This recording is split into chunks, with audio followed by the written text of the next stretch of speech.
The history point में आज जानिए सिकंदर से लेकर तालिबान तक कैसा था अफगानिस्तान।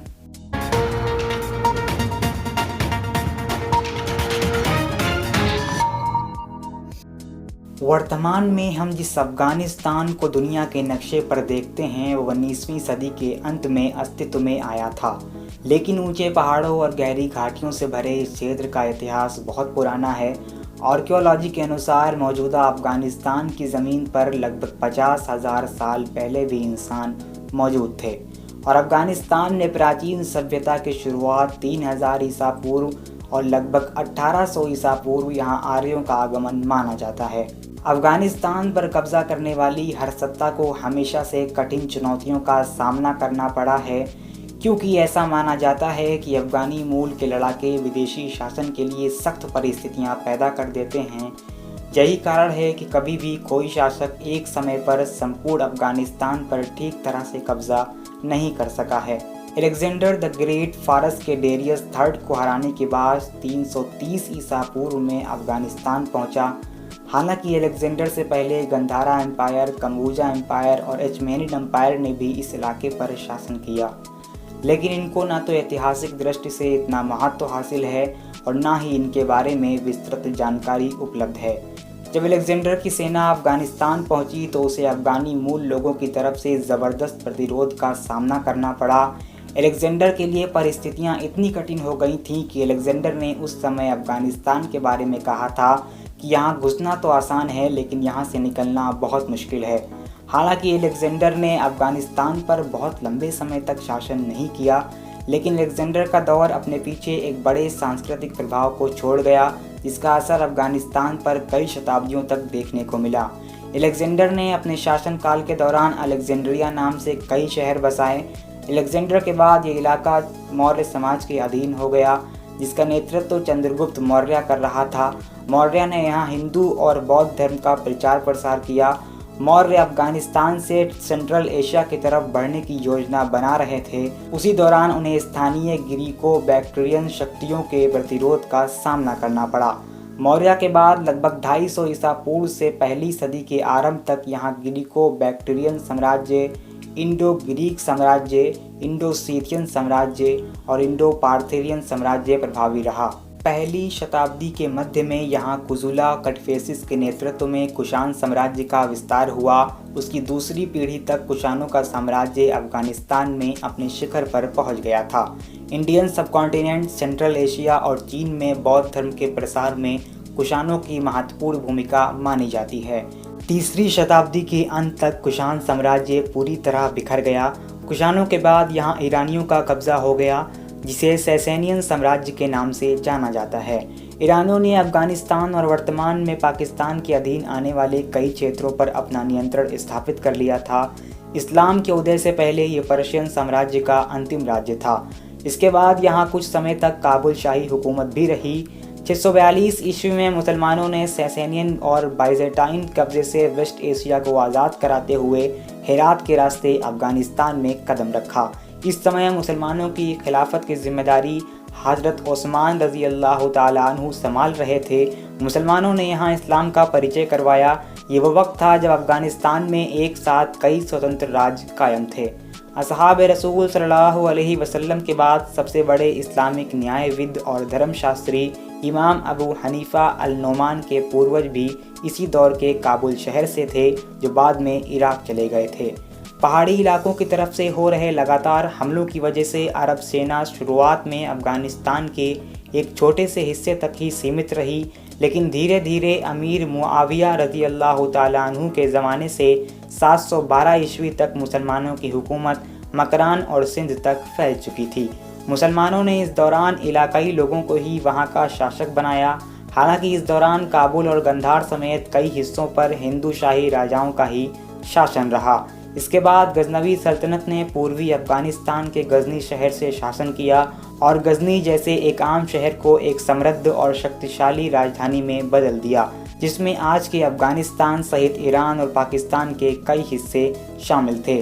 1146 ईस्वी में गौरियों ने गजनवी को हराकर अफगानिस्तान में बौद्ध धर्म को समाप्त किया और सुन्नी इस्लाम की मान्यताओं का प्रचार प्रसार किया। 1219 में मंगोल राजा चंगेज खान ने हमला करके गौरी सल्तनत का तख्ता उलट दिया। मंगोलों ने अफगानिस्तान में चारों तरफ खूब तबाही फैलाई। भयंकर नरसंहार से हेरात, बल्ख और गजनी जैसे बड़े बड़े शहर पूरी तरह से बर्बाद हो गए।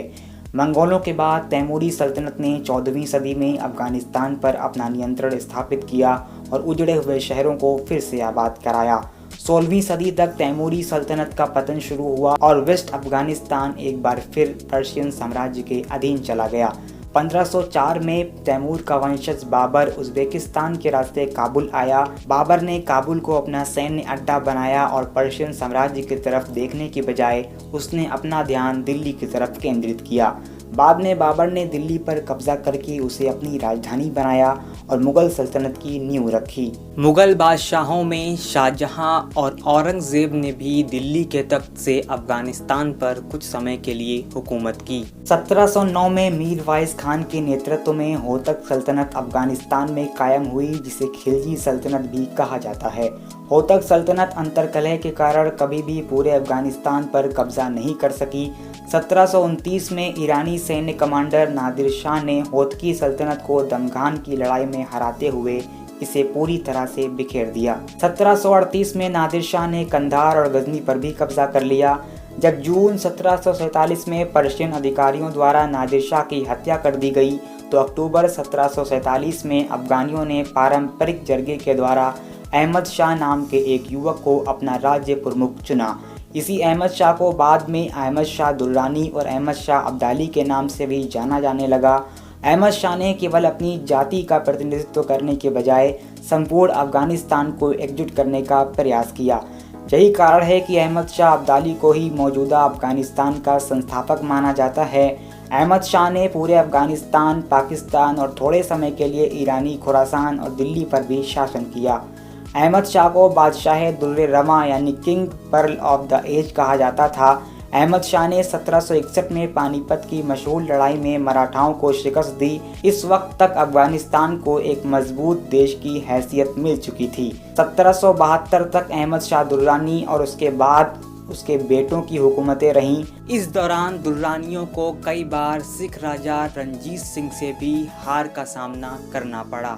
बाद में काबुल का नियंत्रण मोहम्मद शाह और 1826 में दोस्त मोहम्मद खान के पास चला गया। उन दिनों अफगानिस्तान रशियन साम्राज्य और ब्रिटिश साम्राज्य से घिरा हुआ था।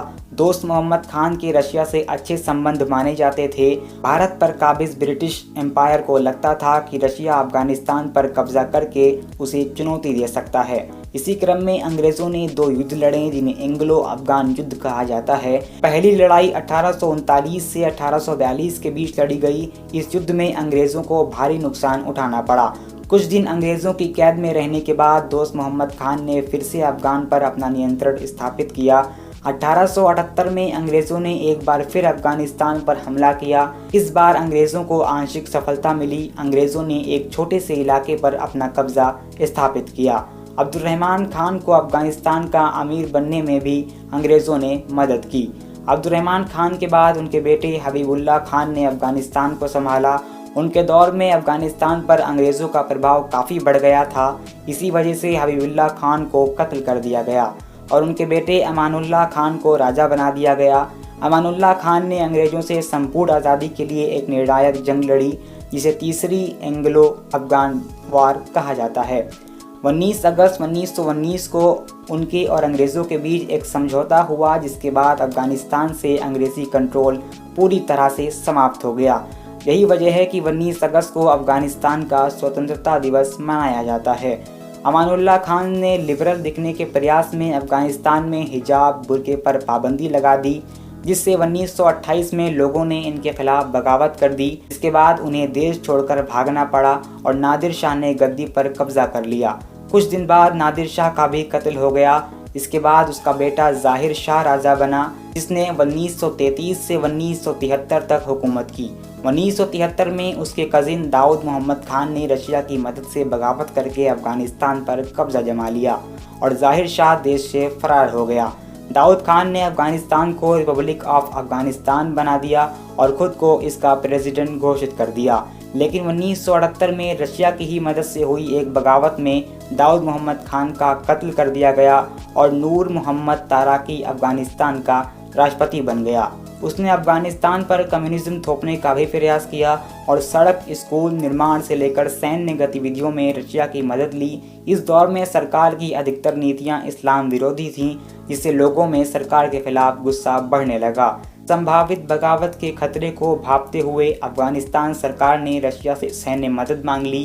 दिसंबर 1979 में रशिया ने अफगानिस्तान में अपनी फौज उतार दी, जिससे इलाकाई मुजाहिदों ने सरकार के खिलाफ जंग का ऐलान कर दिया।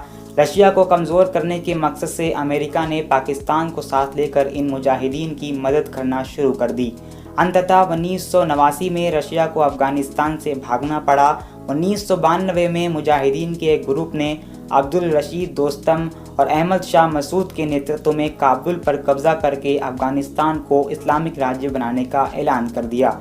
मगर मुजाहिदीन के कई गिरोह आपस में ही लड़ने लगे, इससे अफगानिस्तान में गृह युद्ध शुरू हो गया। इसी दौरान इस्लामिक मदरसों से तालिबान अस्तित्व में आया और तालिबान ने 2001 तक अफगानिस्तान पर हुकूमत की। 2001 में अमेरिका ने तालिबान को सत्ता से बाहर कर दिया और तालिबान को आतंकियों का मददगार बताते हुए उसके विरुद्ध जंग छेड़ दी। सालों तक तालिबान से जंग करने के बाद 2020 में अमेरिका ने तालिबान से समझौता करते हुए अफगानिस्तान से वापस जाने का ऐलान कर दिया और वर्तमान में एक बार फिर अफगानिस्तान पर तालिबान का कब्जा हो चुका है।